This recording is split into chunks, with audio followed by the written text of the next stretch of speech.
Alrighty, folks. For this week, I wanted to touch against kind of a controversial thing, kind of an educational thing, kind of a thing that I've found that I think a lot of people have kind of misled a lot of people on. Is your cooling of your case? Have a video already kind of on fans about some of the scenarios I've come across where you actually open it up and you find there's a fan actually missing where you think there should actually be a fan.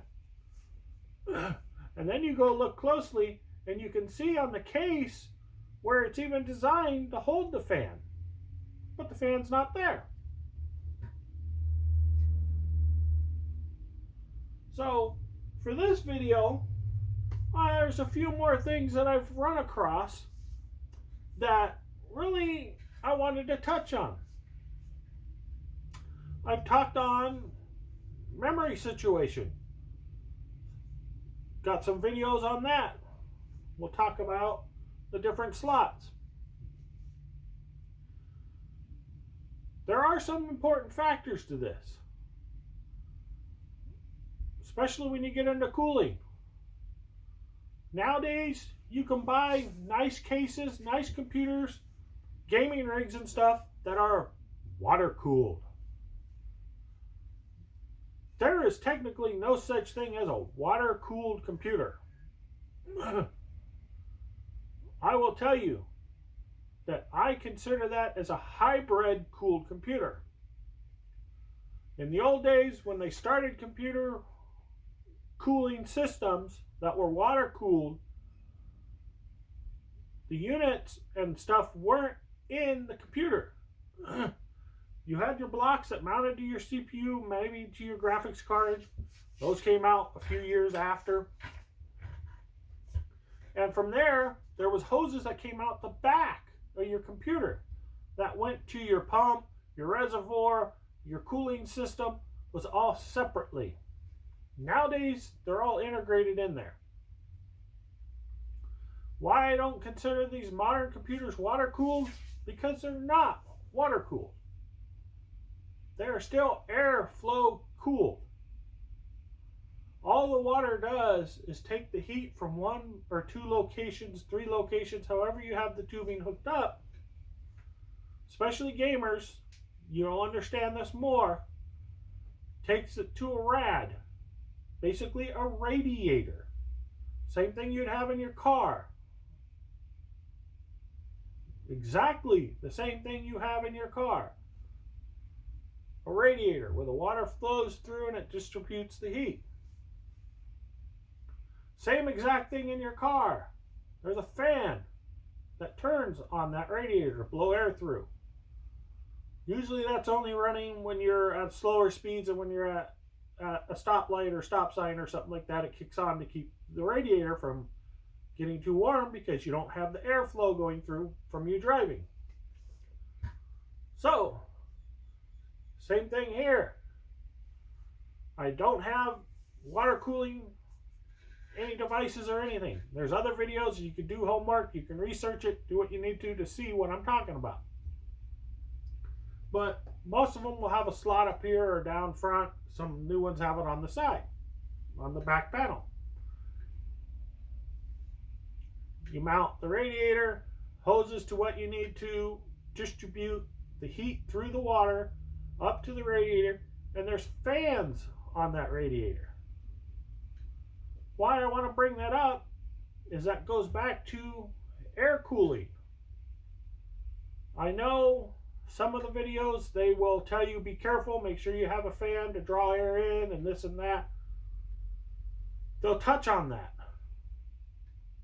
But I also want to touch on that for air cooling. It's basically the same, because it depends on how your unit's set up.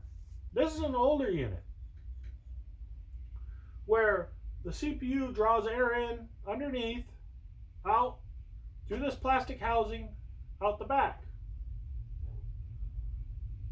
Some units, like this one, should have a plastic bezel on here that covers part of this fan, And what happens is when this fan blows in, it blows air through the power supply and out.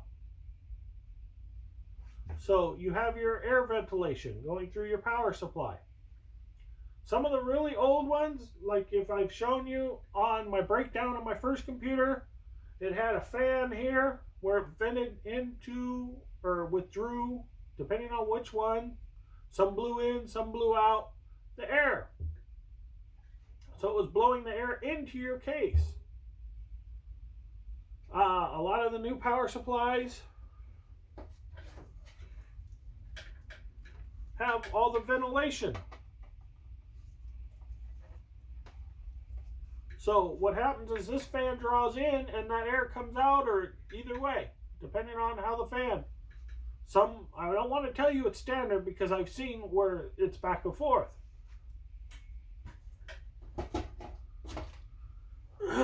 So that's the importance of knowing which way your airflow goes in your computer.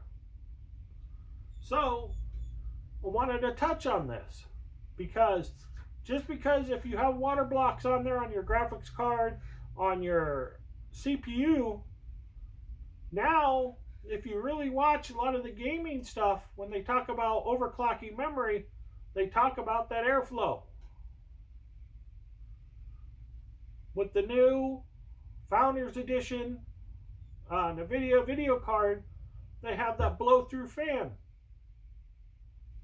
There was a big debate on, will that overheat your case? You know, was it dissipating the heat? They kind of found that it seems to keep the air temperature cooler in your case because it's an additional fan circulating more air. So that draws me back to this point because I think a lot of people have forgotten about this. A lot of people aren't talking about this. This is more standard practice stuff that people are assumed to supposed to know. I've mentioned it in my standard practice videos. I mentioned it in my fan video. But one of the factors I find is really get confused with is some of these, where does your airflow go?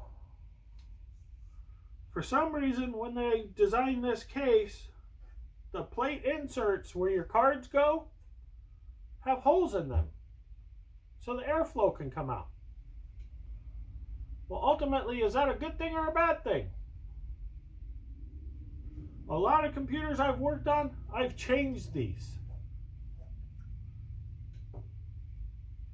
Because here is your ventilation for your CPU. Here is a space for air to escape. Hot air usually rises.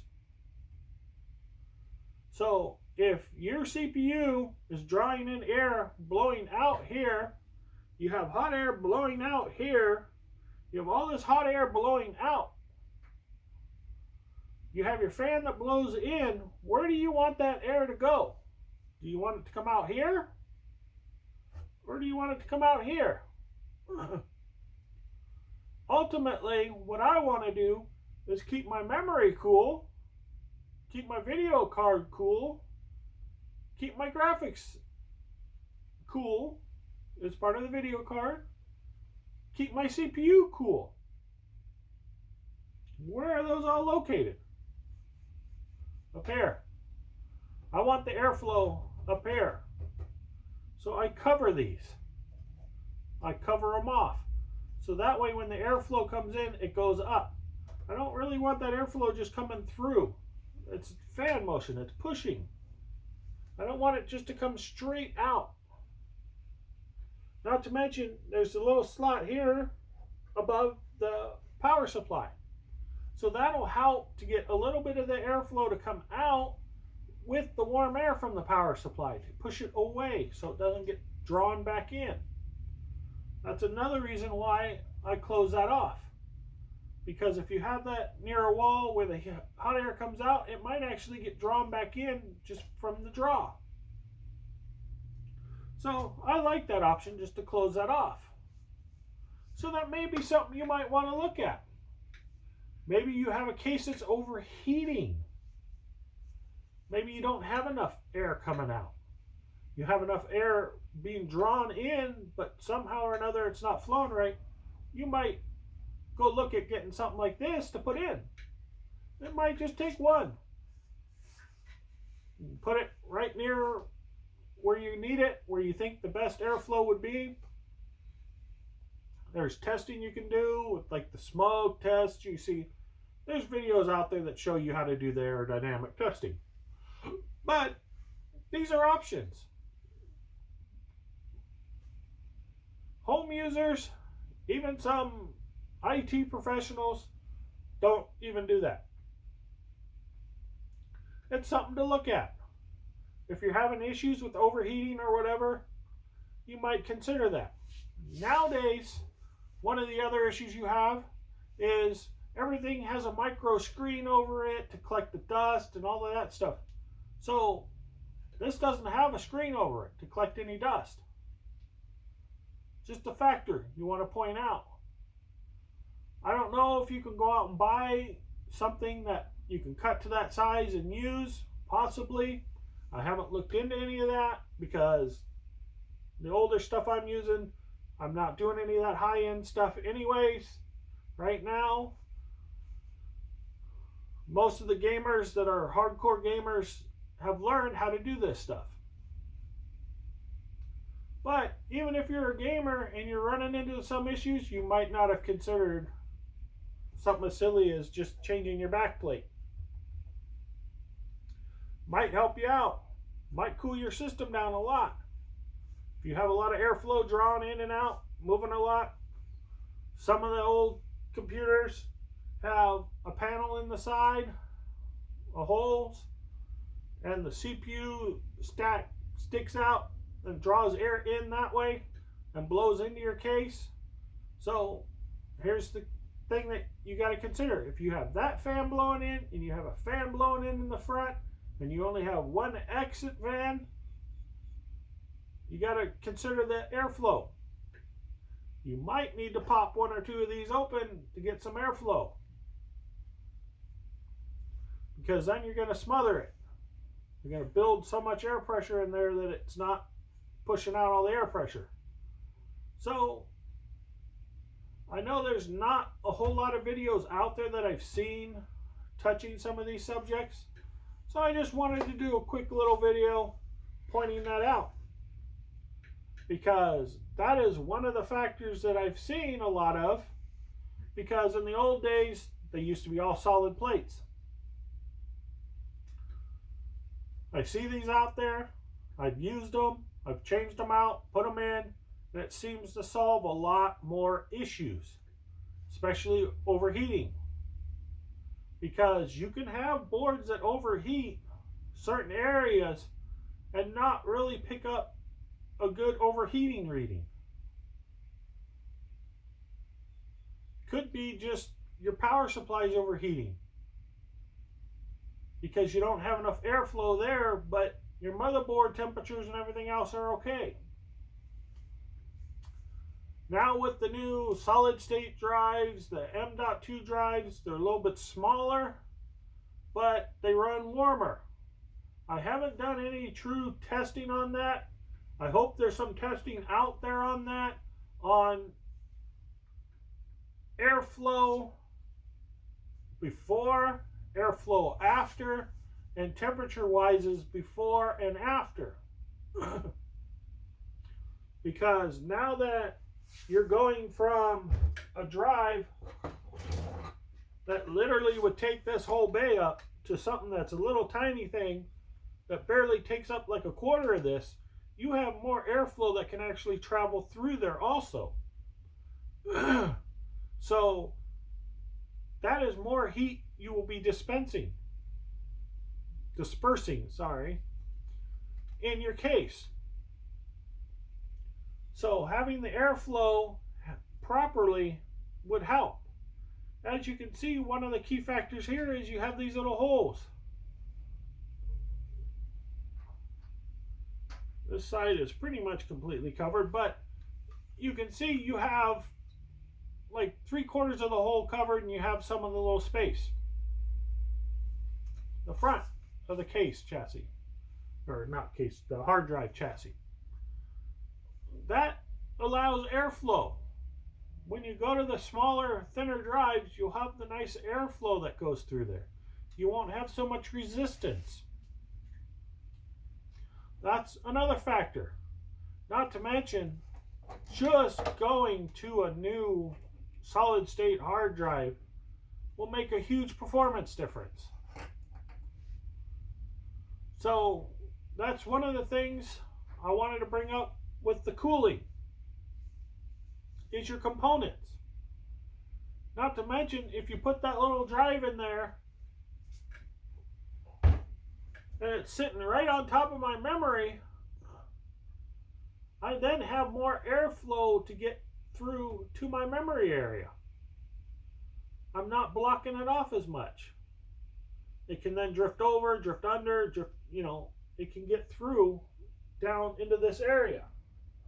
As you can see, in this case, I do have some holes. Let me flip it around.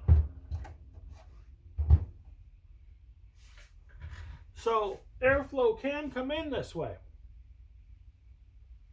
Drift around my memory, smaller hard drive, less space taken up, can drift around, get blown out, catch that main flow of air that's coming in.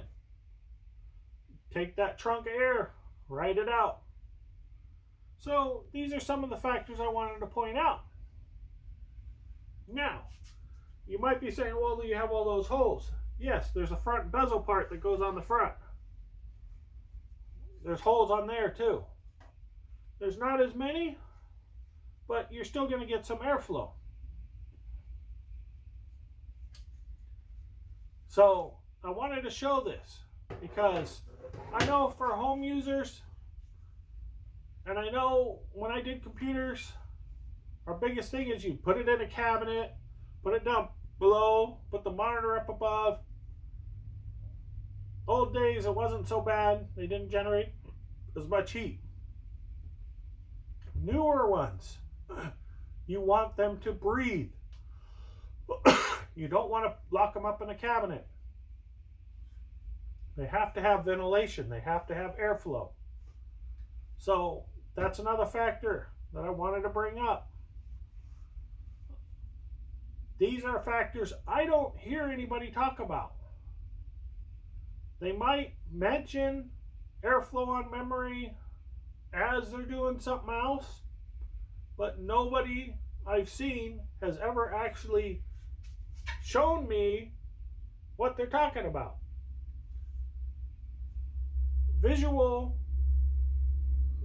Visually seeing and visual is always an important factor to me, because I want to show everybody this is how you do it.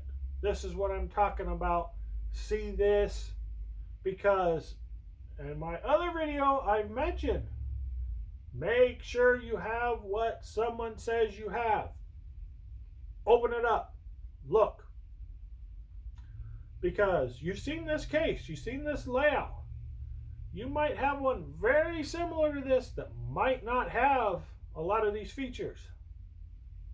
That might be completely different. I've seen a computer chassis that's almost identical to this without this component in there. It had the plate with the holes and it's drawing air in.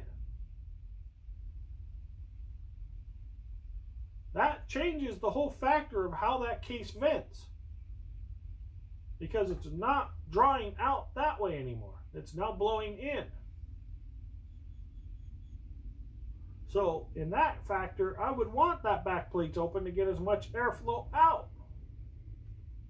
So this is what this video is about.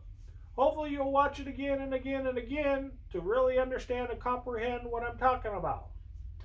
Go do your homework. If you're interested in water cooling, or hybrid cooling as I will call it, I won't really call it water cooling, because these factors that I just mentioned to you apply. airflow on memory, airflow on hard drive, airflow for graphics cards.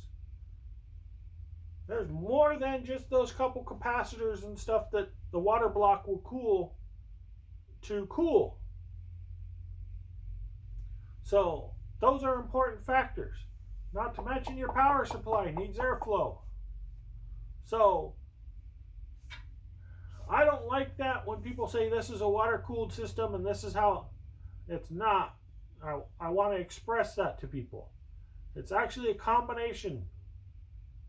Because if your case is running 400 degrees, that water-cooled system is not going to cool down because it's going to be too hot in there. The fluid in there, everything in there will be too hot. So you have to have the airflow. If you don't have the airflow flowing through the radiator, just like a vehicle, it's going to overheat. So I wanted to elaborate that. So I will have a lot more videos coming out. Wanted to thank everybody for watching. Hopefully you're still watching. Hopefully you hit the subscribe, hit the comment down below. So I think I'll wrap this up. This will be the air cooling of a system. I wanted to actually show you the actual components, show you the frame, show you where things are, so you can understand the layout. Because the layout's a very important thing. I've told you that in past videos about layouts and cases. Layouts and cases are important, very important to this, the cooling. That's why. Knowing where everything lines up. Mentioned in my memory videos about knowing where your memory is. All 4 slots are on one side on this board. Some are on either sides. Sometimes they're scattered all over. You need to know those things. Those are important for your cooling. So when you're looking at your case design, make sure you look at that for your cooling design. I think I'll wrap that up and we'll see how we go.